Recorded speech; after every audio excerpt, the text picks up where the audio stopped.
ತುರ್ತು ಪರಿಸ್ಥಿತಿಯ ಇತಿಹಾಸದ ಬಗ್ಗೆ ಚರ್ಚೆ ಮಾಡ್ತಾ ಹೋದರೆ ಅದಕ್ಕೆ ಕೊನೆ ತುದಿ ಇಲ್ಲ. ಶಿವಮೊಗ್ಗದಲ್ಲಿ ಕಾಲೇಜ್ ಮುಂದೆ ನಿಂತಾಗ ಅನಗತ್ಯವಾಗಿ ನನ್ನನ್ನು ಬಂಧನ ಮಾಡಿದ್ರು, ಶಿವಮೊಗ್ಗ ಜೈಲಲ್ಲಿ ಇಟ್ಟರು, ಬಳ್ಳಾರಿನಲ್ಲಿ ವರ್ಷಾನುಗಟ್ಟಲೆ ಇರೋದಕ್ಕೆ ನನ್ನ ಇಟ್ಟುವಂಥ ಪ್ರಯತ್ನ ಮಾಡಿದ್ರು. ಇದೆಲ್ಲವೂ ಸಹ ಎಲ್ರಿಗೂ ಗೊತ್ತಿರುವಂಥ ಸಂಗತಿ. 25 ಜೂನ್ 1975 ಸ್ವತಂತ್ರ ಭಾರತದ ಇತಿಹಾಸದ ಕರಾಳ ಅಧ್ಯಾಯ ಪ್ರಾರಂಭಗೊಂಡ ದಿನ. ಪ್ರಜಾಪ್ರಭುತ್ವ ದೇಶದಲ್ಲಿ ನಡೆಯಬಾರದ, ಅದರ ನಡೆದು ಹೋದ ಅತಂತ್ರ ಮತ್ತು ಅಂಧಕಾರದ ಅಧ್ಯಾಯ ಶುರುವಾದ ದಿನ. ಆ ದಿನದಂದೇ ಅಂದಿನ ಪ್ರಧಾನಿ ಶ್ರೀಮತಿ ಇಂದಿರಾ ಗಾಂಧಿಯವರು ದೇಶದಲ್ಲಿ ತುರ್ತು ಪರಿಸ್ಥಿತಿ ಘೋಷಣೆ ಮಾಡಿದ್ರು. ಕೇವಲ ತಮ್ಮ ಅಧಿಕಾರಕ್ಕಾಗಿ ನಮ್ಮ ಪವಿತ್ರ ಸಂವಿಧಾನವನ್ನೇ ಬಲಿ ಕೊಡಲಾಯಿತು. ಪ್ರಜೆಗಳ ಮೂಲಭೂತ ಹಕ್ಕುಗಳಿಗೆ ಕಸಿದುಕೊಳ್ಳಲಾಯಿತು. ತಮ್ಮ ನಿರಂಕುಶ ಅಧಿಕಾರಕ್ಕಾಗಿ ಸ್ವಾತಂತ್ರ್ಯದ ಧ್ವನಿಗಳ ಕೊರಳನ್ನು ಹಿಸುಕಿ ಪತ್ರಿಕಾ ಸ್ವಾತಂತ್ರ್ಯ, ನ್ಯಾಯಾಂಗದ ಸ್ವಾಯತ್ತತೆ, ಸಾರ್ವಜನಿಕ ಹಕ್ಕುಗಳನ್ನು ಕಸಿಕೊಳ್ಳಲಾಯಿತು. ಅಧಿಕಾರ ಲಾಲಸೆಯ ಅಂತ ಹಿಟ್ಲರ್ ಶಾ ದುರಾಡಳಿತವನ್ನು ಕಂಡಲ್ಲಿ ಇಂದಿಗೂ ಆಕ್ರೋಶ ಕಿಚ್ಚನ್ನು ಹಚ್ಚುತ್ತೆ. ಈ ತುರ್ತು ಪರಿಸ್ಥಿತಿ ಹೇರುವಿಕೆಯ ಹಿಂದೆ ಇದ್ದ ಉದ್ದೇಶ ಒಂದೇ: ನ್ಯಾಯಾಂಗ, ಕಾರ್ಯಾಂಗ ಹಾಗೂ ಶಾಸಕಾಂಗ ವ್ಯವಸ್ಥೆಗಳನ್ನು ತಮ್ಮ ಕಪಿಮುಷ್ಟಿಯಲ್ಲಿ ಇರಿಸಿಕೊಂಡು ಅಧಿಕಾರದಲ್ಲಿ ಉಳಿಯಬೇಕೆಂಬ ಒಂದೇ ಕಾರಣ. ವಾಕ್ ಸ್ವಾತಂತ್ರ್ಯ, ರಾಜಕೀಯ ಸ್ವಾತಂತ್ರ್ಯವನ್ನು ಕಸಿದುಕೊಳ್ಳಲಾಯಿತು. ಪತ್ರಿಕಾ ಸ್ವಾತಂತ್ರ್ಯಕ್ಕೆ ಸಂಪೂರ್ಣ ಅಂಕುಶ ಹಾಕಲಾಯಿತು. ಪ್ರಜಾಪ್ರಭುತ್ವದ ಕತ್ತು ಹಿಸುಕಿ ಅಟ್ಟಹಾಸ ಮರೆಯಲಾಯಿತು. ಸ್ವಾತಂತ್ರ್ಯ ಹೋರಾಟದಲ್ಲಿ ಮುಂಚೂಣಿಯಲ್ಲಿದ್ದ ಕಾಂಗ್ರೆಸ್ ಪಕ್ಷ ದೇಶಕ್ಕೆ ಸ್ವಾತಂತ್ರ್ಯ ಬಂದ ನಂತರ ಅಧಿಕಾರಕ್ಕಾಗಿ ತನ್ನ ಅಸ್ತಿತ್ವ ಎನ್ನುವಂತೆ ಮಾರ್ಪಾಡು ಮಾಡಿಕೊಂಡ್ರು. ಇದು ನಿಜವಲ್ಲದಿದ್ದರೆ ಡಾಕ್ಟರ್ ಬಾಬಾ ಸಾಹೇಬ್ ಅಂಬೇಡ್ಕರ್ ಅವರು ಕೊಟ್ಟ ನಮ್ಮ ಶ್ರೇಷ್ಠ ಸಂವಿಧಾನದ ಆಶೋತ್ತರಗಳನ್ನ ಕತ್ತು ಹಿಸುಕಿ ದೇಶದ ಮೇಲೆ ತುರ್ತು ಪರಿಸ್ಥಿತಿ ಹೇರುವ ಪ್ರಮಾದವನ್ನು ಕಾಂಗ್ರೆಸ್ ಮಾಡ್ತಾ ಇರಲಿಲ್ಲ.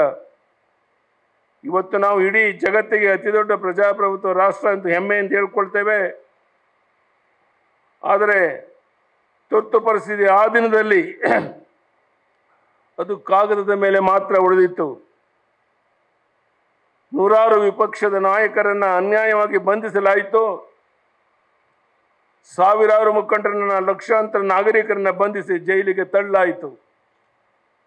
ಯಾವುದೇ ತಪ್ಪು ಮಾಡಲಿದ್ದರೂ ಸಹ, ಯಾವುದೇ ಆರೋಪವಿಲ್ಲದಿದ್ದರೂ ಸಹ ಜನರನ್ನ ಕಾರಾಗೃಹಕ್ಕೆ ತಳ್ಳಲಾಗಿತ್ತು. ವಾಜಪೇಯಿ, ಆದ್ವಾನಿ, ಜಾರ್ಜ್ ಫರ್ನಾಂಡಿಸ್ ಸೇರಿದಂತೆ ನೂರಾರು ನಾಯಕರನ್ನ ಅಕ್ರಮವಾಗಿ ಬಂಧಿಸಲಾಯಿತು. ಆ ದಿನಗಳ ಕರಾಳತೆಯನ್ನು ನಾನು ಕಂಡಿದ್ದೇನೆ. ಆಗಿನ್ನೂ ಪುರಸಭಾ ಸದಸ್ಯನಾಗಿದ್ದ ನನ್ನನ್ನು ಬಂಧಿಸಿ ಬಳ್ಳಾರಿ, ಶಿವಮೊಗ್ಗ ಜೈಲಿಗೆ ಇರಿಸಲಾಗಿತ್ತು. ತುರ್ತು ಪರಿಸ್ಥಿತಿ ಕುರಿತಂತೆ ಭಾರತ ರತ್ನ ಅಟಲ್ ಬಿಹಾರಿ ವಾಜಪೇಯಿ ಅವರ ಮಾತುಗಳು ನೆನಪಾಗುತ್ತೆ. ಆ ಸಂದರ್ಭದಲ್ಲಿ ವಾಜಪೇಯಿ ಹೇಳಿದರು, ಪ್ರಜಾಪ್ರಭುತ್ವವನ್ನು ಕಾರಾಗೃಹದಲ್ಲಿ ಬಂಧಿಸಲಾಗಿತ್ತು. ನಾವೆಲ್ಲರೂ ಕತ್ತಲೆಯಲ್ಲಿ ಬದುಕ್ತಾ ಇದ್ದೋ, ಆದರೆ ಖಂಡಿತವಾಗಿ ಸೂರ್ಯೋದಯ ಆಗುತ್ತೆ, ಬೆಳಕು ಮೂಡುತ್ತೆ ಎಂಬ ವಿಶ್ವಾಸ ನಮಗಿತ್ತು ಅನ್ನೋ ಮಾತನ್ನು ಹೇಳಿದರು. 21 ತಿಂಗಳ ಕಾಂಗ್ರೆಸ್ ದಬ್ಬಾಳಿಕೆಯನ್ನು ದೇಶವೇನೋ ತಲೆ ತಗ್ಗಿಸಿ ಒಪ್ಪಿಕೊಳ್ಳಲಿಲ್ಲ. ಅನ್ಯಾಯದ ವಿರುದ್ಧ ಹೋರಾಟವರ ಸಂಖ್ಯೆ ದಿನಕ್ಕೆ ಹೆಚ್ಚಾಗುತ್ತಲೇ ಸಾಗಿತ್ತು. ಅನೇಕ ರಾಜಕೀಯ ನಾಯಕರು, ಮುಖಂಡರು, ಹೋರಾಟಗಾರರು, ಸ್ವಯಂ ಸೇವಕರು, ಸಾರ್ವಜನಿಕ ಮುಂದಾಳುಗಳು ಭೂಗತರಾಗಿದ್ದುಕೊಂಡೇ ತುರ್ತು ಪರಿಸ್ಥಿತಿ ವಿರುದ್ಧ ಚಳವಳಿಯನ್ನು ತೀವ್ರಗತಿಗೆ ಕೊಂಡೊಯ್ದರು.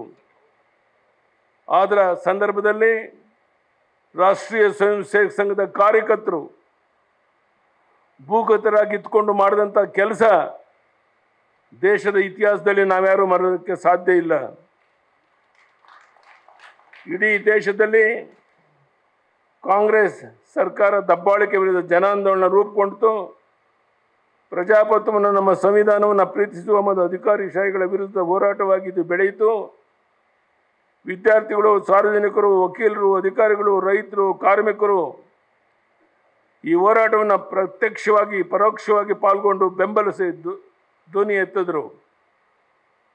1977 ನಡೆದ ಲೋಕಸಭಾ ಚುನಾವಣೆಯಲ್ಲಿ ಇಂದಿರಾ ಗಾಂಧಿ ಸೋತರು.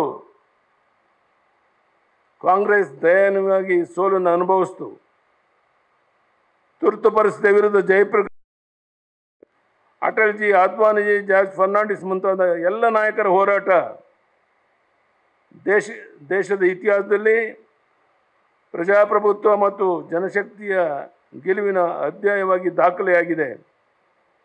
21 ಮಾರ್ಚ್ 1977 ತುರ್ತು ಪರಿಸ್ಥಿತಿಯನ್ನು ಆಯಿತು.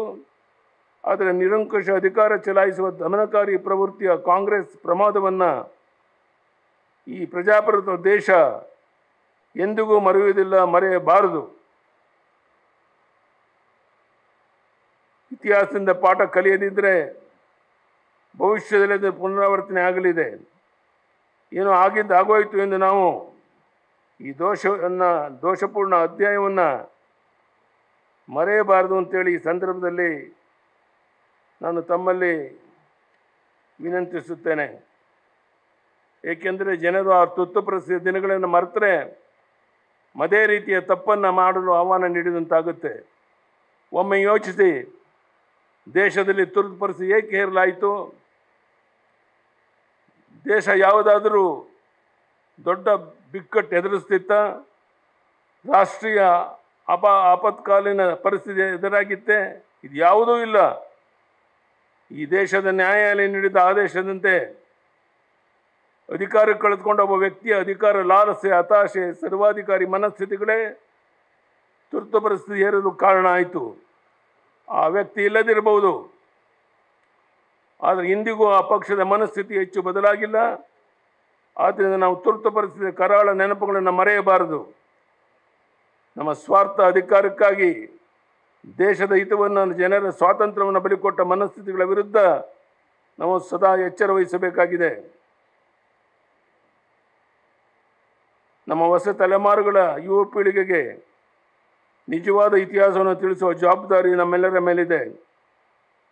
ಸ್ವಾತಂತ್ರ್ಯದ ಮಹತ್ವ ಏನು, ಮಾನವ ಹಕ್ಕುಗಳ ಬೆಲೆ ಏನು, ಸಂವಿಧಾನ ಕೊಟ್ಟ ಅಭಯ ಏನು ಅನ್ನುವುದರ ಬಗ್ಗೆ ಇಡೀ ದೇಶಕ್ಕೆ ಮರೆಯಲಾಗದ ಪಾಠಗಳನ್ನು ತುರ್ತು ಪರಿಸ್ಥಿತಿ ದಿನಗಳು ಕಲಿಸಿದವೆ.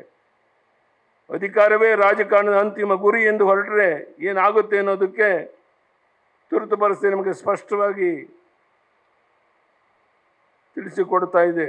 ಆದ್ದರಿಂದ ಬಂಧುಗಳೇ, ಪ್ರತಿಯೊಬ್ಬ ಭಾರತೀಯನೂ ಕೂಡ ತುರ್ತು ಪರಿಸ್ಥಿತಿ ಈ ಕತ್ತಲ ದಿನಗಳನ್ನು ಮರೆಯಕೂಡದು.